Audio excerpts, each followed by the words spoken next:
तो बेटा हम आज डिस्कस कर रहे हैं इक्वेशन ऑफ डिस्प्लेसमेंट। ये 11th क्लास का टॉपिक है एसएचएम का। इस टॉपिक के बिना हम 12th क्लास का ईएमएफ वाला टॉपिक नहीं समझ सकते कि जो ईएमएफ की इक्वेशन आती है अल्टरनेटिंग करंट जनरेटर के अंदर E = E0 sin omega t, उसकी क्या सिग्निफिकेंस है, क्या इंपॉर्टेंस है। तो उसके लिए पहले 11th का एक टॉपिक डिस्कस कर रहे हैं, इक्वेशन ऑफ डिस्प्लेसमेंट। और इक्वेशन ऑफ डिस्प्लेसमेंट बनाने के लिए भी उससे पहले हमें एक बार समझना पड़ेगा कि एसएचएम की इक्वेशन को बनाया कैसे जा सकता है। देखिए, सबसे पहले आता है हमारा पीरियोडिक मोशन, जो एक फिक्स टाइम पीरियड के बाद रिपीट होता है, उसे पीरियोडिक मोशन कहते हैं। उसका टाइम पीरियड फिक्स होता है, जो फिक्स टाइम के बाद अपना मोशन रिपीट करता है, वो पीरियोडिक मोशन है। पीरियोडिक मोशन में एक कंडीशन हम अपनी तरफ से और ऐड कर लेते हैं कि वो टू एंड फ्रो करना चाहिए या बैक एंड फोर्थ मोशन करना चाहिए, तो वो ऑसिलेटरी मोशन हो गया। और ऑसिलेटरी मोशन में एक कंडीशन और ऐड कर दी कि जो फोर्स है वो डिस्प्लेसमेंट के डायरेक्टली प्रोपोर्शनल हो और नेगेटिव हो। ये कंडीशन हमने और ऐड कर दी। जब ये तीन कंडीशन ऐड हो गई तो वो सिंपल हार्मोनिक मोशन है। हालांकि ये कंडीशन इटसेल्फ में पूरा बता रही है कि यही सिंपल हार्मोनिक मोशन की कंडीशन है। अब हमें ये डिस्प्लेसमेंट इक्वेशन बनाना है कि ये जो डिस्प्लेसमेंट की इक्वेशन बनेगी वो क्या आएगी। उसके लिए हमने एक पीरियोडिक मोशन लिया।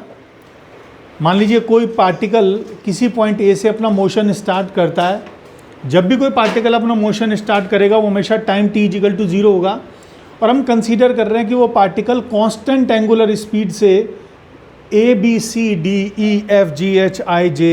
इस तरह का पाथ ऑक्यूपाइड कर रहा है। ये पाथ है उसका, और हमने अपनी कन्वीनियंस के लिए उसे एंटी क्लॉकवाइज मान लिया। अब इस सर्कुलर पाथ का ये डायमीटर हमने कंसीडर किया। पार्टिकल यहाँ पर है, इसका 90 डिग्री डाला इस डायमीटर पर, ये 90 डिग्री आया, इसे मैंने A' बोल दिया। इसे हम परपेंडिकुलर भी कह सकते हैं और इसे प्रोजेक्शन भी कह सकते हैं। किसका प्रोजेक्शन? जो भी पीरियोडिक मोशन कर रहा है उसका इस डायमीटर पर प्रोजेक्शन या 90 डिग्री। तो A पे है तो 90 डिग्री यहाँ है। जब वो पार्टिकल A से B पहुँचा तो उसका 90 डिग्री यहाँ आ गया। जब वो C पहुँचा तो उसका 90 डिग्री या प्रोजेक्शन C' पे आ गया। जब वो D पे है तो D', जब वो E पे है तो E', जब वो F पे है तो F', जब वो G पे है तो G', जब वो H पे है तो H', I पे है तो I', और J पे है तो J'। तो देखिए, पार्टिकल यहाँ से चल रहा है, कैसा मोशन कर रहा है? Periodic motion, fix time period के बाद रिपीट हो रहा है। क्यों फिक्स टाइम पीरियड के बाद रिपीट हो रहा है? क्योंकि उसका एंगुलर वेलोसिटी कांस्टेंट है। अगर वो एक फिक्स्ड टाइम के अंदर फिक्स एंगल बनाएगा तो उसकी एंगुलर वेलोसिटी कांस्टेंट होगी। ऐसा नहीं है वो कभी तेज जा रहा है कभी धीरे, उसकी कांस्टेंट एंगुलर स्पीड है। तो ये उसका पाथ है। अब देखिए, ये फिंगर उसके पाथ को रिप्रेजेंट करेगी और ये उसके प्रोजेक्शन को रिप्रेजेंट करेगी। A' B C D E F। तो ये फिंगर तो ऐसे चल रही है और ये फिंगर ऐसे चल रही है। तो पार्टिकल तो चल रहा है ऐसे और एसएचएम चल रहा है ऐसे, क्योंकि जो पार्टिकल का डायमीटर पर, इस डायमीटर पर जो प्रोजेक्शन का मोशन है वो सिंपल हार्मोनिक मोशन है।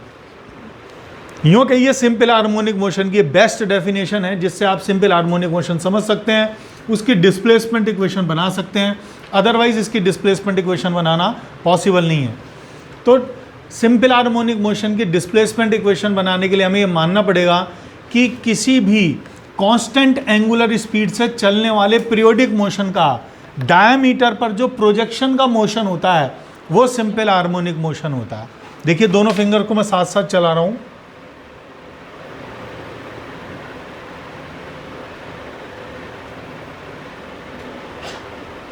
तो देखिए, ये जो फिंगर है ये सिंपल हार्मोनिक मोशन परफॉर्म कर रही है। तो हमें मालूम चल गया कि इस तरह का मोशन सिंपल हार्मोनिक मोशन होता है। और सिंपल हार्मोनिक मोशन में जब भी हम डिस्प्लेसमेंट बताते हैं वो मीन पोजीशन से बताते हैं। तो ये मीन पोजीशन है हमारी, सिंपल हार्मोनिक मोशन की मीन पोजीशन है, यहाँ से हम डिस्प्लेसमेंट बताएंगे। तो ये समझ में आ गया कि ये हमारा सिंपल हार्मोनिक मोशन है। अब इसी फिगर को मैं एक बार वापस यहाँ बना रहा हूँ। ये पार्टिकल हमने माना था ए पॉइंट से अपना मोशन स्टार्ट कर रहा है और बी पॉइंट पर पहुँचा। ए से बी पहुँचने में मान लीजिए इसे टी टाइम लगा, तो इसका जो प्रोजेक्शन है डायमीटर पे वो पहले यहाँ पे था ए डैश, फिर बी पे जब पार्टिकल पहुँचा तो उसका प्रोजेक्शन बी डैश पे आ गया। तो पार्टिकल तो चला ए से बी और उसका प्रोजेक्शन चला ए डैश से बी डैश। ये पार्टिकल का पाथ है, ये उसके प्रोजेक्शन का पाथ है। टाइम लगा टी। तो ए डैश बी डैश क्या है? A dash B dash is displacement of S H M in T interval of time. और यही हमें फाइंड करना है कि डिस्प्लेसमेंट कितना है। आप चाहें तो अपनी कन्वीनियंस के लिए इसे एक्स डायरेक्शन मान लें या वाई मान लें। मैं फ़िलहाल इसे एक्स ही मान रहा हूँ, ये एक्स है। अब देखिए पार्टिकल ए से बी चला और टी टाइम में उसने सेंटर पे एंगल बनाया theta. Theta is the angle subtended at centre of the circle by the particle in T interval of time. और ये जेड फॉर्म हो रहा है, ये थीटा है तो ये भी ऑल्टरनेटिंग इंटीरियर एंगल थीटा हो गया। हमें मालूम है इसकी एंगुलर स्पीड कांस्टेंट है और एंगुलर वेलोसिटी या एंगुलर स्पीड की डेफिनेशन होती है angular displacement per unit time. तो यहाँ से हमारा थीटा कितना आ गया? That is omega into T. तो थीटा हमारा ओमेगा इंटू टी आ गया, थीटा हमारा ओमेगा इंटू टी आ गया। मान लीजिए मैंने ये रेडियस ले ली ए। अब देखिए एस एच एम कैसे हो रहा है, यहाँ से यहाँ गया, फिर वापस ऐसे आया, फिर नेगेटिव गया, फिर ऐसे आया। तो वो मैक्सिमम कितना डिस्प्लेस हो रहा है? ए।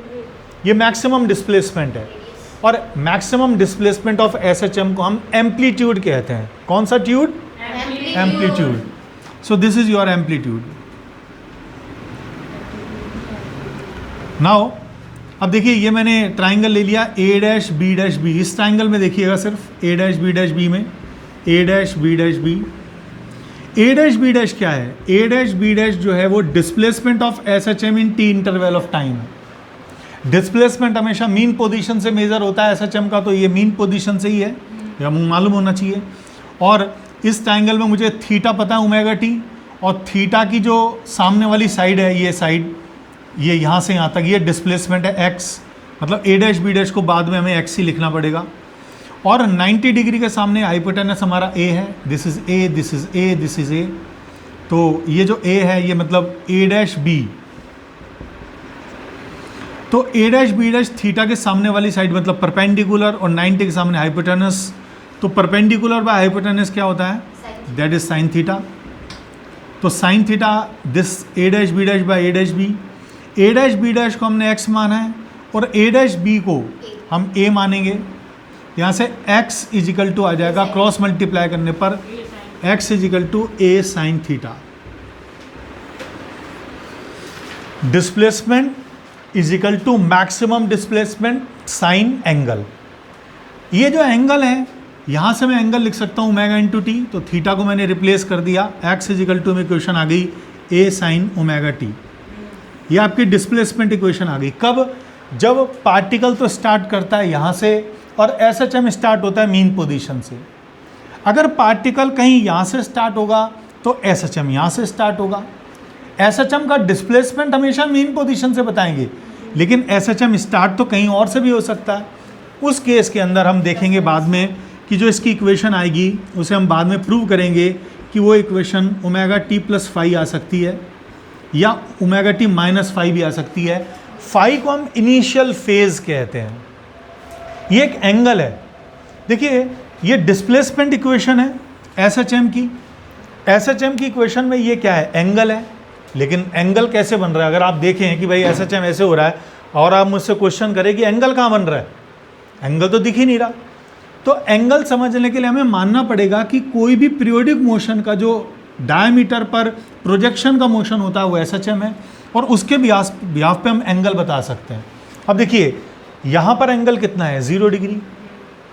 यहाँ पर एंगल कितना हो जाएगा? क्योंकि पार्टिकल यहाँ से चला है तो यहाँ पहुँचेगा तो ये एंगल हो जाएगा 90 डिग्री। तो यहाँ से अगर एस एच एम स्टार्ट हुआ है तो एंगल कितना है? 0 degree. It is 90 degree, it is 180 degree, it is 270। कैसे? जब पार्टिकल यहाँ से चल के वापस आया, ऐसे ये पूरा यहाँ से ऐसे लौट के वापस आया, इसका मतलब पार्टिकल यहाँ से चला है और ये यहाँ पे पहुँचा और फिर वापस आ गया। ये तो पार्टिकल चला है। और उसके कॉरस्पॉन्डिंग SHM ऐसे चला, यहाँ से चला ऊपर गया और फिर नीचे आ गया। जब पार्टिकल और नीचे गया तो इसका मतलब SHM और नीचे गया, फिर पार्टिकल यहाँ आया तो ये कंप्लीट हो गया। तो पार्टिकल तो चल रहा है ऐसे और SHM हो रहा है इस तरह से। तो इसे हम ऐसे एंगल समझ नहीं सकते SHM के कंडीशन में, इसलिए इसे फेज एंगल कहा जाता है या शॉर्ट में फेज कहा जाता है। ये पूरा फेज है। ओमेगा टी प्लस फाई क्या है? हमारा फेज।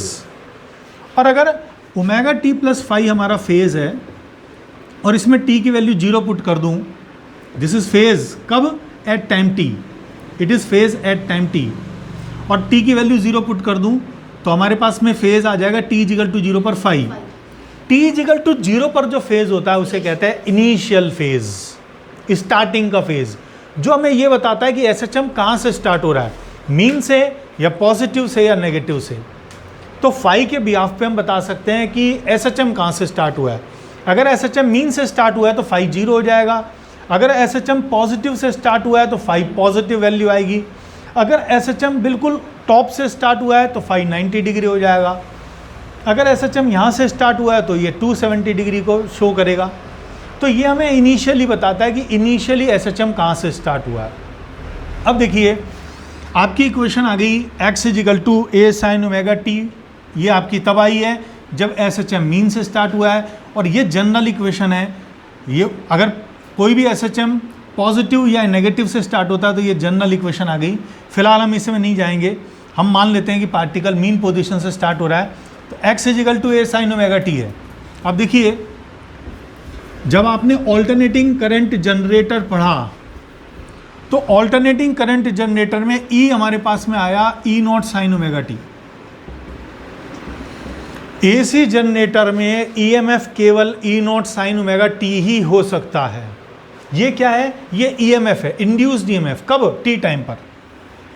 आप टाइम यहाँ रखिए, आपको EMF की वैल्यू पता लग जाएगी। ये क्या है? मैक्सिमम EMF या पीक EMF, मैक्सिमम EMF। और इसकी वैल्यू आपको पता है NB ओमेगा होती है। AC जनरेटर में आपको समझाया था।